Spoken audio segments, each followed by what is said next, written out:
My daughter invited me to dinner with her rich fiancé and his family. At the end of the night, he whispered something in Mandarin to her about my clothes, and they both laughed. Before leaving, I smiled, turned to his mother, and said in perfect Mandarin, "I'm glad to have you here.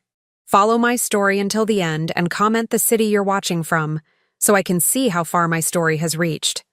I stared at the text message from my daughter Lenny, reading it for the third time.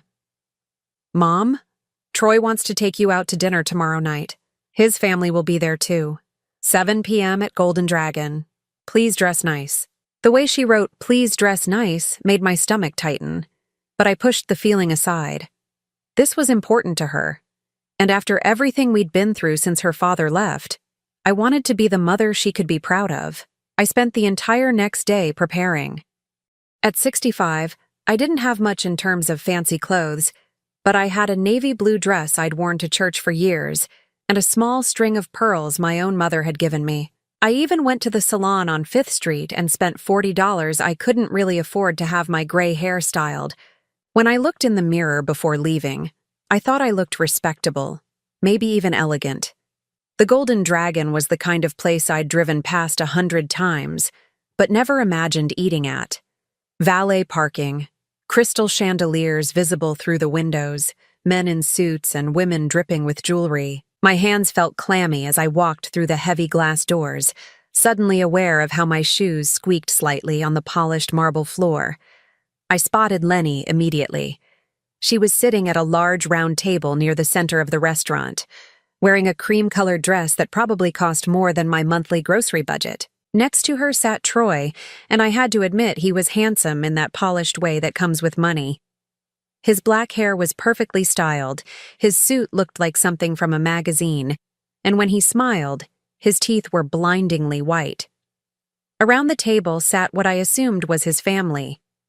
An older woman who could only be his mother, wearing a burgundy silk dress and enough gold jewelry to stock a small store. An older man in an expensive-looking suit who barely glanced up when I approached.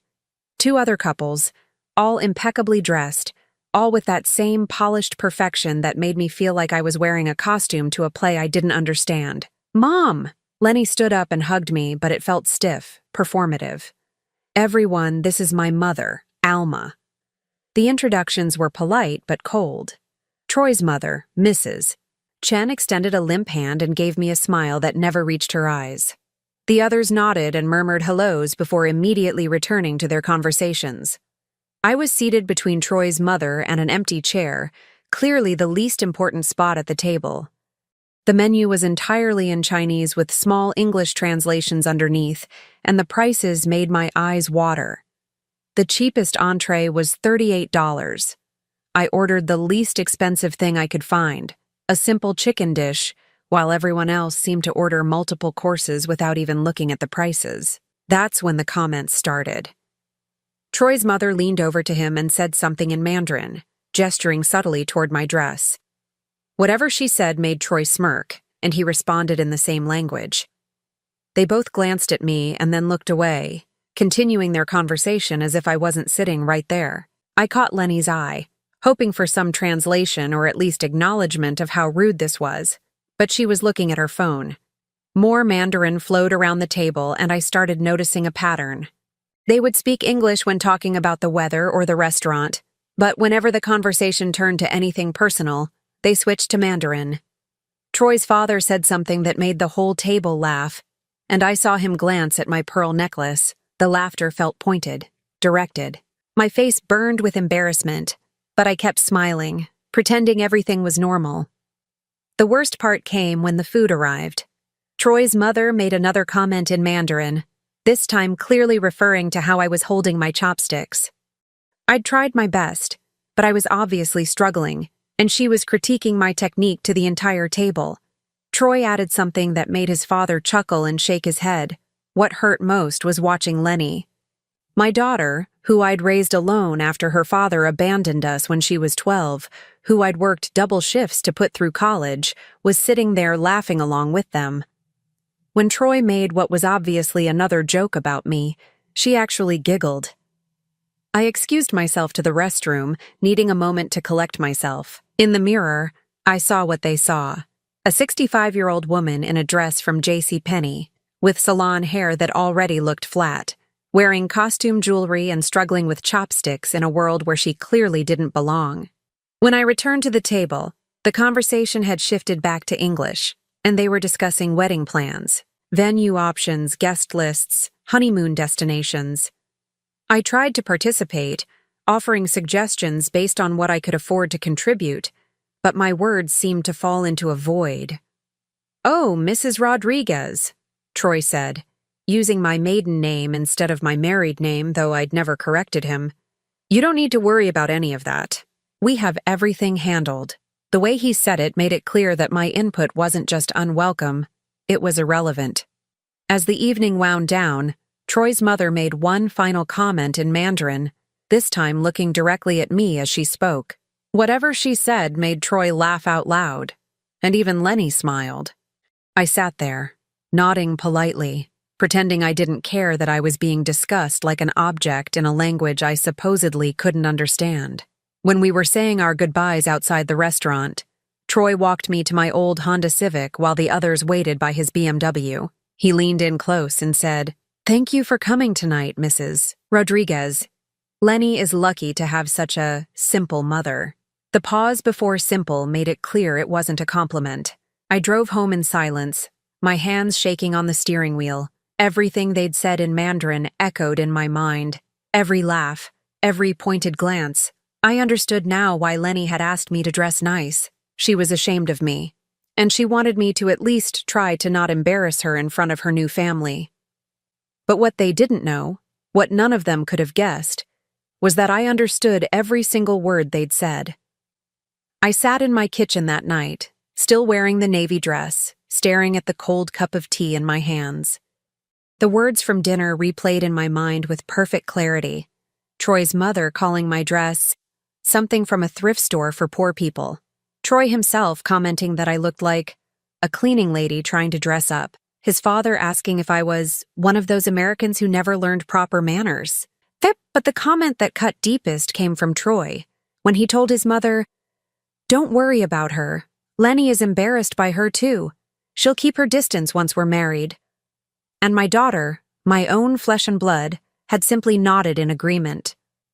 They had no idea that for 12 years, I had worked as a translator and cultural liaison at the Chinese consulate in downtown Los Angeles. That I was fluent in both Mandarin and Cantonese. That I had helped hundreds of families navigate immigration paperwork, translated legal documents, and bridged cultural gaps between East and West. That knowledge of Chinese language and culture had been my profession, my passion, my expertise. I walked to my bedroom and opened the bottom drawer of my dresser, pulling out a wooden box I hadn't touched in years. Inside were my certificates, letters of recommendation, and photos from my years at the consulate. There I was, 20 years younger, standing next to diplomats and community leaders, wearing the confident smile of a woman who knew her worth. That woman felt like a stranger now. The irony wasn't lost on me. When Robert left us, when Lenny was just 12, I had to give up my position at the consulate. The job required travel, long hours, sometimes weekend work, and I couldn't manage it as a single mother. So I took a job at the DMV, something steady with predictable hours and benefits, something that would let me be home when Lenny needed me. I remembered those years so clearly. Coming home exhausted from dealing with frustrated customers all day, then helping Lenny with her homework at the kitchen table. Making dinner from whatever was on sale at the grocery store, stretching every dollar until payday. Sitting in the bleachers at her soccer games, the only parent there in a DMV uniform because I'd come straight from work. When Lenny was accepted to UCLA, I was so proud I cried right there in the high school counselor's office. But the tuition, even with her partial scholarship, was more than I made in 6 months, so I took a second job, cleaning offices at night after my DMV shift. For 4 years, I worked 14-hour days, coming home at midnight to collapse into bed, only to wake up at 6 a.m. and do it all over again. I never complained, never made her feel guilty about the cost. When she called home crying about organic chemistry or struggling with a research paper, I was there with encouragement and support. When she needed money for textbooks or lab fees or just to feel normal among her classmates who seemed to have endless spending money, I found a way to send it. After graduation, Lenny got a good job at a marketing firm. She moved to a nice apartment in West Hollywood, started wearing designer clothes, began dating men who drove expensive cars. Our phone calls became shorter, less frequent. She was building a life, and I was proud of her success, even as I felt her pulling away. When she introduced me to Troy 6 months ago, I was nervous, but excited. My daughter was happy, talking about marriage and a future with someone who clearly adored her. She told me he came from a good family, that his parents were successful business owners who had immigrated from Taiwan and built a small empire of restaurants. What she didn't tell me was that they looked down on her background, on me, on everything I represented in her life. I pulled out my phone and scrolled through our text messages from the past few months. Looking at them now, with fresh eyes, I could see the pattern. Her responses getting shorter, less personal, no more calls just to chat, no more invitations to visit her apartment. And when I suggested taking her to lunch for her birthday, she'd said she was too busy, but maybe we could do something low-key instead. Low-key, like me, like my house, like my life. I thought about calling her, demanding an explanation, asking why she'd sat there and let them humiliate me, but I already knew what she'd say, that I was being too sensitive, that I'd misunderstood something, that Troy's family was just particular about traditions and formality. The next morning, I woke up with a headache and the lingering taste of shame.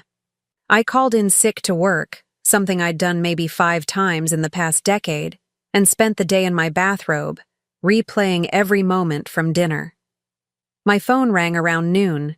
Lenny's name appeared on the screen, and for a moment, my heart lifted. Maybe she was calling to apologize, to explain, to acknowledge what had happened. "Hi, Mom?" Her voice sounded strained. "I just wanted to thank you for last night. I know Troy's family can be a little formal, but they really liked you. Liked me.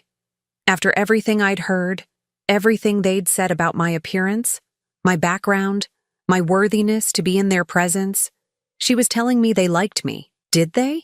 I asked, testing her response. "Oh yes, definitely. Troy's mother mentioned how polite you were, and his father thought you seemed very respectful." The pause before respectful told me everything I needed to know. She was lying to me. My own daughter was lying to protect their cruelty, or maybe to protect herself from acknowledging her part in it. Either way, it felt like another betrayal. "That's nice to hear," I said, playing along. "Listen, I should probably mention that Troy's family is very traditional. They have certain expectations about how things should be done. So if we do family events in the future, it might be helpful if you—" She trailed off. "If I what, Lenny?" "If you maybe dressed a little more formally, and maybe let me know ahead of time what you're planning to wear. I just want to make sure everyone's comfortable. Everyone's comfortable, except me." "Of course," I heard myself saying. "I understand." After I hung up, I sat in my living room looking at the photos on my mantle. Lenny's graduation from high school, from college, pictures of us on the few vacations we could afford. In every single photo, I was beaming with pride at my daughter. But looking at them now, I wondered if she'd ever felt the same pride in me. That afternoon, I made a decision that would change everything. I opened my laptop and began researching Troy's family, their restaurants, their background. If I was going to continue being part of Lenny's life, if I was going to have to endure more evenings like last night, I needed to know exactly what I was dealing with. And as I began to dig deeper into their perfect family facade, I started to realize that perhaps I wasn't the only one keeping secrets. 2 weeks after that humiliating dinner, I found myself standing outside Chen's Golden Palace, the flagship restaurant of Troy's family business. I'd driven past it dozens of times over the years, but never paid much attention. Now, studying the ornate facade and expensive cars in the parking lot, I was trying to understand the family that my daughter was so eager to join. I hadn't planned to go inside, but when I saw a help wanted sign in the window for a part-time hostess position, something clicked. My Mandarin was rusty but still fluent, and I needed to understand these people better. More importantly, I needed to understand what Lenny saw in this world that was worth abandoning her own mother for. The interview was brief. Mrs. Chen herself conducted it, and I could see her surprise when I responded to her Mandarin test questions without hesitation. My years at the consulate had given me not just language skills, but cultural knowledge that impressed even her. She hired me on the spot for weekend shifts. Working at the restaurant was enlightening in ways I hadn't expected. I watched the family dynamics, saw how they treated their employees, listened to conversations they assumed only family members could understand. Mrs. Chen was demanding and critical, quick to berate staff in rapid Mandarin for minor mistakes. Mr. Chen rarely spoke at all, but when he did, his words carried the weight of absolute authority. And Troy. Troy was charming to customers, attentive to his parents, but there was something calculated about everything he did. He would switch between English and Mandarin mid-sentence, sometimes to exclude people from conversations, sometimes to say things he didn't want certain people to understand. It was during my third weekend shift that I overheard the conversation that changed everything. I was wiping down tables in the back section when Troy's phone rang. He was standing near the kitchen entrance, thinking he was alone, and he answered in English. "Yeah, the wedding is still on schedule," he said, his voice low but clear. "End of June, just like we planned." I kept cleaning, pretending not to listen, but every word felt like ice in my veins. No, she doesn't suspect anything.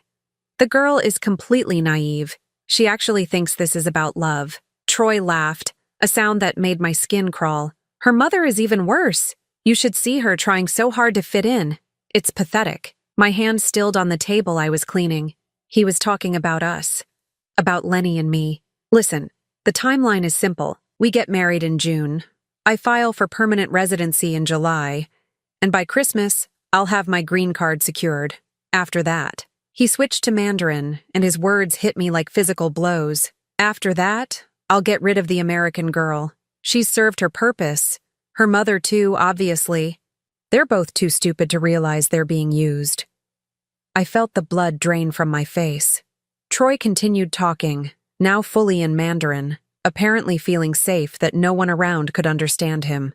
The beauty of it is that the girl thinks she's marrying up.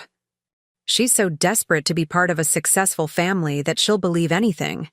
And the mother is so grateful that anyone wants her pathetic daughter that she won't ask questions.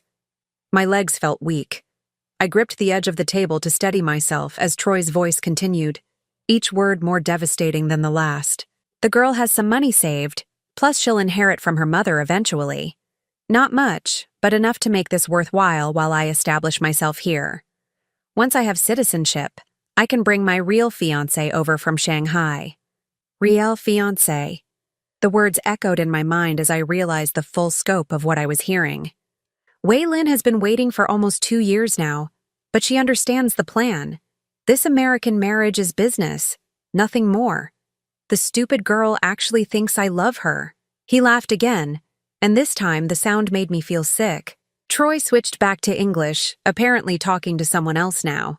Yeah, my parents know the whole plan. They're not happy about the deception, but they understand it's necessary. The old woman especially is useful because she makes the girl feel guilty about keeping us apart from her family. I realized he was talking about me. I was the old woman who was making Lenny feel guilty. The mother is so desperate to be included that she'll do anything we ask. We've already got her jumping through hoops, dressing differently, acting differently. It's honestly entertaining to watch her try so hard to please us. My chest felt tight, like I couldn't breathe properly. Everything from that dinner made horrible sense now.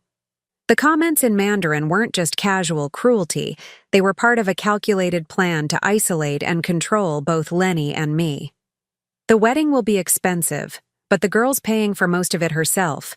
She's so excited to contribute to our dream that she's already drained half her savings account. By the time I'm done, there won't be much left for her to start over with. I thought about Lenny's recent comments about wedding expenses, how proud she seemed to be contributing to costs that I knew were beyond her means. She'd mentioned taking out a loan, selling some of her investments, She was funding her own betrayal. The best part is that when I leave her, everyone will assume she drove me away by being too clingy or demanding. American women have such a reputation for being difficult. No one will question my side of the story. Troy's conversation was winding down, but I'd heard enough. More than enough. I finished cleaning the table with shaking hands and made my way to the employee break room, where I sat down heavily and tried to process what I'd just learned. My daughter, my beautiful, intelligent daughter, was being manipulated by a man who saw her as nothing more than a path to citizenship. And I, the woman who had sacrificed everything to give her a better life, was being used as a tool to make her feel ashamed and isolated. But the worst part wasn't even Troy's deception. It was the realization that Lenny had been so eager to distance herself from me, so ashamed of her background, that she'd made herself vulnerable to this kind of manipulation. In trying to escape the life I'd given her, she'd walked straight into a trap. I sat there for 10 minutes, letting the full impact settle in. Then I made a decision that surprised even me. I wasn't going to run to Lenny with this information.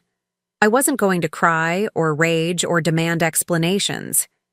Instead, I was going to let Troy continue thinking I was just a pathetic old woman who didn't understand what was happening around her. I was going to keep working at this restaurant, keep listening, keep learning everything I could about his plan. Because if Troy thought he could use my daughter and discard her like trash, if he thought he could manipulate me into helping him destroy my own child's future, then he had severely underestimated the woman he was dealing with. I might be 65 years old, I might work at the DMV and struggle to pay my bills, but I had something Troy didn't realize I possessed: patience, determination, and the absolute fury of a mother whose child was being threatened, and I spoke fluent Mandarin.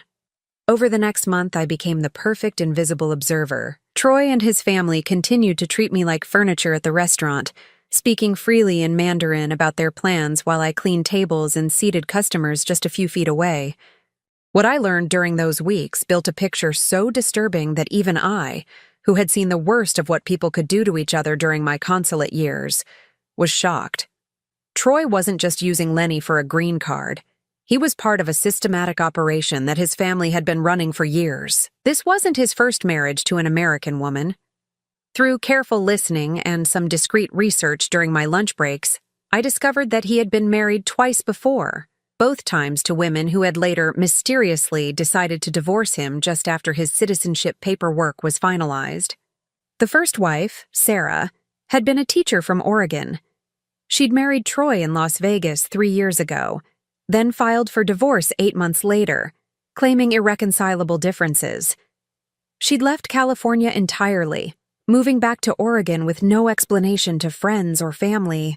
The second wife, Jennifer, had been a nurse from Arizona. Same pattern, same timeline, same mysterious decision to divorce and disappear from the social circles where she'd met Troy.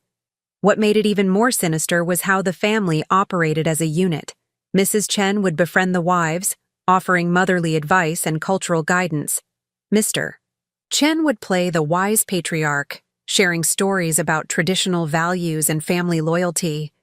They'd make the women feel special, chosen, like they were being welcomed into something exclusive and meaningful, all while systematically isolating them from their own families and draining their financial resources. I learned about Wei Lin, Troy's actual girlfriend in Shanghai, through fragments of phone conversations. She was 26, from a wealthy family, and had been waiting for Troy to secure his American citizenship so they could build a legitimate business empire together. The plan was for Troy to establish residency, then bring her over on a fiancé visa once he was tragically divorced from his American wife. But what made my blood run cold was discovering how they planned to ensure Lenny wouldn't cause trouble when Troy eventually left her. I overheard Mrs. Chen explaining to a friend in rapid Mandarin how they had documented every argument, every moment of instability from Troy's previous wives. They'd create a narrative of mental health issues, of the American women becoming obsessive and unstable when the marriages fell apart.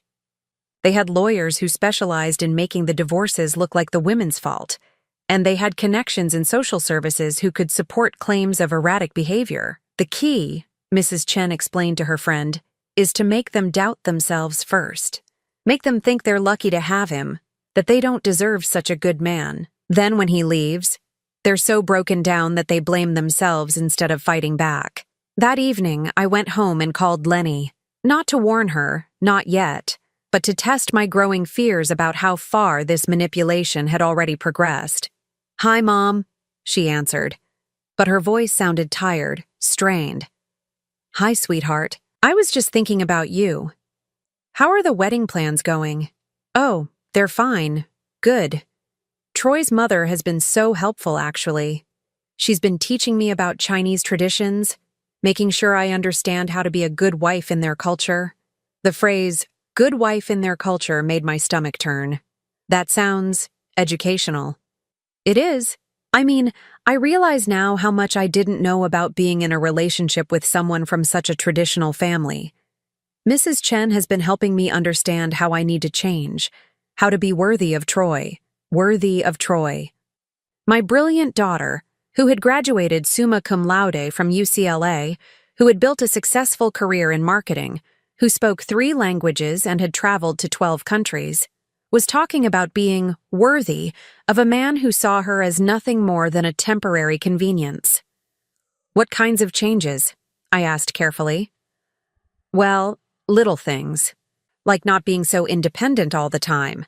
American women can be too assertive, too demanding." Mrs. Chen explained that in Chinese families, harmony comes from everyone knowing their role and not pushing boundaries. I gripped the phone tighter. "And what's your role? To support Troy's goals, to make his family comfortable, to not cause drama or make things difficult?" She paused. "Mom, I know this might sound weird, but I think I've been kind of selfish in relationships before. Always putting my own needs first instead of thinking about what's best for the family as a whole." Family as a whole. They'd successfully convinced my daughter that her own needs and desires were selfish, that her value came from serving others. "Have you and Troy talked about your plans after the wedding? Where you'll live, how you'll handle finances, that sort of thing?" "Oh, Troy handles all that. He's so much better with money than I am." Mrs. Chen says American women are terrible at managing households because we're too focused on our careers to learn proper domestic skills. I wanted to scream. Instead, I kept my voice level. "So Troy will manage your finances?" "Well, our finances. Once we're married, we'll combine everything." Troy says it's important for wives to trust their husbands completely, not to keep secrets or hold back resources. It shows unity. Unity. They'd convinced her to give him complete financial control under the guise of marital harmony. "That's quite a change from how independent you've always been." "I know, but that's the problem. I was too independent. Troy and his family have helped me see that real love means putting the relationship first, even when it's hard." After I hung up, I sat in my kitchen and cried. Not just for what was going to happen to Lenny, but for what had already happened. They'd broken her down so systematically that she genuinely believed she needed to erase herself to deserve love. That night, I began planning my own strategy. I started by researching Troy's previous wives more thoroughly.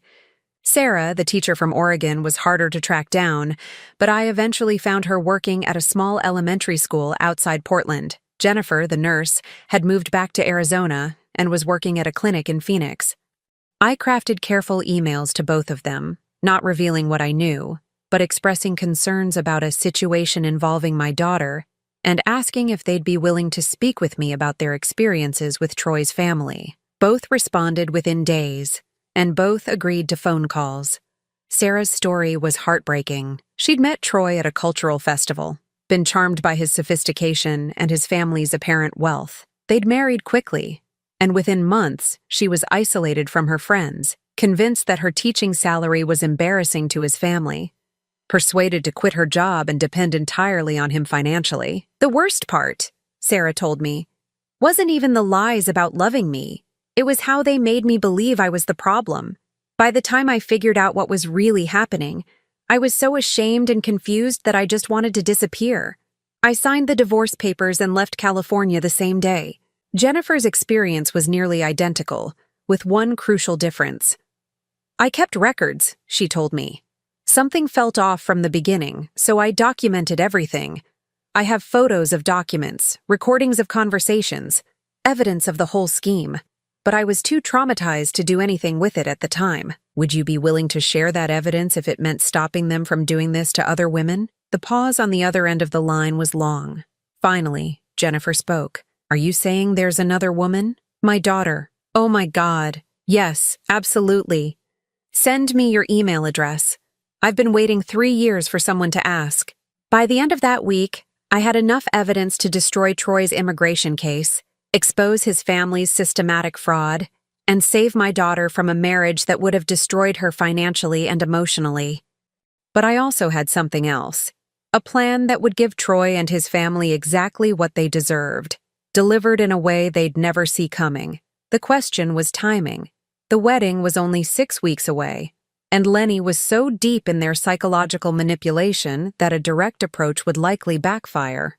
I needed to be smarter than that. I needed to beat them at their own game. The engagement party was scheduled for the first Saturday in May, just 6 weeks before the wedding. Lenny had called to invite me, her voice carrying that now familiar strain of someone trying to sound enthusiastic about something that exhausted her. It'll be at the Golden Dragon, of course, she said.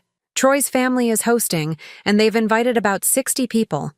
It's going to be beautiful. What should I wear? I asked, playing my part as the confused mother who needed guidance. Mrs. Chen said maybe something in navy or gray. Nothing too bright or attention-getting. She wants the focus to be on Troy and me, naturally. I agreed to everything, confirmed the time, and spent the next week preparing for what would be the most important performance of my life. I chose a simple gray dress, modest jewelry, and styled my hair the way I'd worn it to that first disastrous dinner. To everyone watching, I would look exactly like the harmless, slightly pathetic woman they expected me to be. But I also carried something they didn't know about. A small recording device and the phone numbers of 3 immigration attorneys who specialized in marriage fraud cases. The restaurant was decorated beautifully for the party. Red and gold everything, elaborate floral arrangements, a photographer capturing every moment for what Troy's family believed would be evidence of a legitimate relationship. The guest list was exactly what I'd expected. Troy's extended family, colleagues from the restaurant business, and a few of Lenny's friends who looked increasingly uncomfortable as the evening progressed.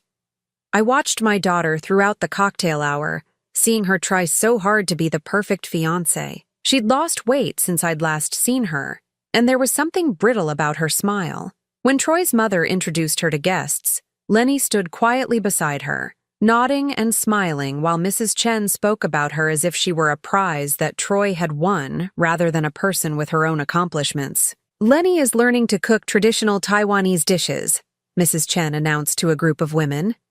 It's important that she understand how to properly take care of Troy. American girls don't usually know these things, but she's trying very hard. I watched my daughter's face as this conversation happened. The Lenny I'd raised would have bristled at being talked about like a project that needed improving. This Lenny just nodded and looked grateful for the criticism. The moment I'd been waiting for came during the formal toasts. Troy stood up, champagne glass in hand, to address the room.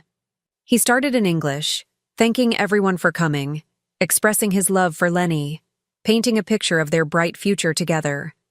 Then he switched to Mandarin, and everything changed. I want to thank my family for their patience with this process, he said, looking directly at his parents. I know it's been difficult to watch me pretend to love this simple American girl, but as we all know, sacrifice is necessary for success. Around the room, his relatives chuckled knowingly. Lenny stood beside him, smiling and nodding, even though she couldn't understand what he was saying. The girl has been useful. I'll give her that. She's already given me access to $15,000 from her savings account for wedding expenses, and she's promised to help me start my own restaurant after we're married. By the time I'm finished with her, there won't be much left. More laughter from the family members. I felt sick thinking about Lenny's excitement when she'd told me about contributing to their shared dream of opening a restaurant. And I have to give special recognition to her mother, Troy continued, raising his glass toward me. The old woman has been even more pathetic than we expected. She's so desperate to be accepted by our family that she'll humiliate herself in any way we ask. It's actually been entertaining to watch. This was my moment. I'd planned it carefully, rehearsed it in my mind dozens of times, but nothing had prepared me for the actual feeling of standing up in that room, in front of 60 people, and shattering the careful illusion that Troy's family had spent months constructing. I rose slowly from my table, and the room gradually quieted as people noticed the movement. Troy was still holding his champagne glass, still smirking at his own cleverness, when I began to speak. "That was a very interesting speech, Troy," I said in perfect, fluent Mandarin that carried clearly across the silent room. The effect was immediate and electric. Troy's face went completely white. Mrs. Chen's champagne glass slipped from her fingers and shattered on the floor. Mr. Chen stood up so quickly his chair fell backward. But I wasn't finished. "I especially enjoyed the part where you called my daughter a simple American girl and described stealing her money as entertainment." I kept my voice calm, conversational, as if I were discussing the weather. And I have to say, calling me pathetic was particularly creative, considering that I've been recording your family's conversations for the past 2 months. The silence in the room was deafening. Lenny was staring at me with her mouth open, clearly struggling to process what was happening. Troy looked like he was about to be sick. I reached into my purse and pulled out a thick folder. "I have documentation of your previous 2 marriages to American women, Troy, Sarah Miller and Jennifer Walsh, both of whom you married for citizenship purposes, both of whom you financially exploited, and both of whom you divorced the moment your green card applications were approved." I opened the folder and began reading from Jennifer's records. Bank statements showing systematic withdrawal of funds from joint accounts, recorded phone conversations with Wei Lin in Shanghai, your actual fiancé, discussing timeline for bringing her to America once you've disposed of your current American wife. Troy finally found his voice. "This is ridiculous. You don't know what you're talking about." I smiled at him, and for the first time in months it was genuine. I worked as a translator and cultural liaison at the Chinese consulate for 12 years, Troy. I understand exactly what I'm talking about. In fact, I've already contacted 3 attorneys who specialize in immigration fraud, and they're very interested in your case. Mrs. Chen started saying something rapidly in Mandarin to her son, but I cut her off. "Mrs. Chen, I wouldn't bother trying to coordinate your stories. I have recordings of you explaining your family's methods to your friends, including the part where you discussed how to make American women feel crazy and unstable so they won't fight back when your sons abandon them." Lenny finally spoke, her voice barely above a whisper. "Mom, I don't understand. What's happening?" I turned to my daughter, and my heart broke seeing the confusion and hurt in her eyes. "Sweetheart, Troy doesn't love you. He's using you to get citizenship so he can bring his real girlfriend here from China. Everything his family told you about changing yourself, about being worthy of him, was designed to make you easier to control and exploit." "That's not true," Lenny said, but her voice wavered with uncertainty. Troy grabbed her arm. "Don't listen to her. She's obviously mentally unstable. This is exactly the kind of behavior that shows why American women let go of my daughter." My voice cut through his words like a blade. "Right now."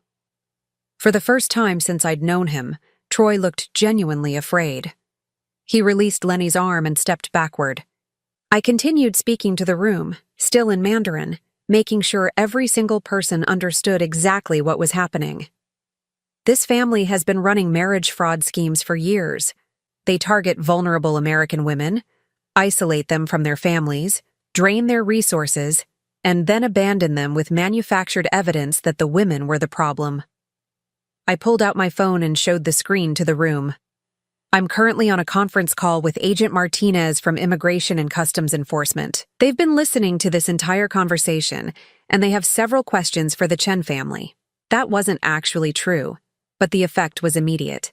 Several family members started heading for the exits, and I could hear multiple urgent phone conversations starting in various corners of the room. Troy made one last desperate attempt. "Lenny, baby, please, don't let her poison your mind against us. We love you. You know we love you. I watched my daughter's face as she looked between Troy and me, seeing the moment when everything clicked into place for her. The weight loss, the constant anxiety, the way she'd been slowly erasing herself to please people who saw her as disposable. "Get away from me," she said quietly. Then louder, "Get away from me." And finally, for the first time in months, I heard my real daughter's voice again. The aftermath of the engagement party was swift and devastating for Troy's family, but liberating for Lenny and me in ways I hadn't dared to hope for. Within 48 hours, Immigration and Customs Enforcement had opened a formal investigation into the Chen family's business practices. While I hadn't actually been on a call with them during my confrontation, the evidence I'd gathered over 2 months was more than enough to trigger serious legal consequences. Jennifer's documentation, combined with Sarah's testimony and my recordings, painted a clear picture of systematic marriage fraud. Troy's visa status was immediately flagged for review. His previous marriages were being investigated, and the engagement to Lenny was noted as a potential continuation of the pattern. The restaurant faced scrutiny for employing people whose immigration status was questionable, and Mrs. Chen's recorded conversations about manipulating American women provided evidence of conspiracy, but the legal consequences, satisfying as they were, weren't the most important part of what happened. The most important part happened in my kitchen 3 days after the party, when Lenny showed up at my door at 7 in the morning, still wearing the clothes she'd slept in, holding a suitcase and crying harder than I'd seen her cry since she was 12 years old. "Mom," she said, and collapsed into my arms. "I'm so sorry. I'm so sorry." I held my daughter while she sobbed against my shoulder, feeling her shake with the force of realizing how close she'd come to destroying her life. When she finally calmed down enough to speak, the words came out in a rush. "I can't believe I let them do that to me. I can't believe I let them do that to you." She pulled back to look at me, her face red and swollen from crying. "Mom, the things they said about you, the way they made me feel ashamed of you, of our life, of everything you did for me." "Shh," I said, smoothing her hair the way I had when she was little. "They're very good at what they do, sweetheart. They've had practice. But I should have known. I should have trusted my instincts. There were so many red flags, and I ignored all of them because I wanted so badly to be part of something that seemed successful and sophisticated." She sat at my kitchen table, the same table where she'd done homework as a teenager, and told me everything. How Troy had slowly convinced her that her job wasn't prestigious enough, her apartment wasn't nice enough, her friends weren't the right kind of people. How Mrs. Chen had systematically undermined her confidence, making her feel grateful for criticism and desperate for approval. "They made me believe that everything about my life before Troy was somehow lacking," Lenny said. "My education, my career, my independence, even you, Mom. They convinced me that I needed to be ashamed of where I came from." I reached across the table and took her hands. "Where you came from is a woman who worked 2 jobs to put you through college, who sacrificed her career to be there when you needed her, who would have done anything to see you happy and successful. There was never anything to be ashamed of. I know that now. I think I knew it then, but I was so seduced by the idea of being special, of being chosen by this successful family, that I convinced myself you were the problem instead of seeing that they were." Over the following weeks, Lenny slowly rebuilt herself. She'd lost $12,000 to wedding expenses that couldn't be recovered, money that Troy had insisted was necessary for their dream wedding, but which had largely gone to pay debts for the restaurant. She'd also discovered that the joint account Troy had convinced her to open had been systematically drained to pay for his actual girlfriend's expenses in Shanghai. But she was young, she was smart, and she still had her job and her apartment. More importantly, she had her clarity back. The wedding, of course, was canceled. Lenny took great satisfaction in calling every vendor personally to explain why the Chen family would no longer be needing their services. Most of them had dealt with Troy's family before and weren't surprised by the revelation.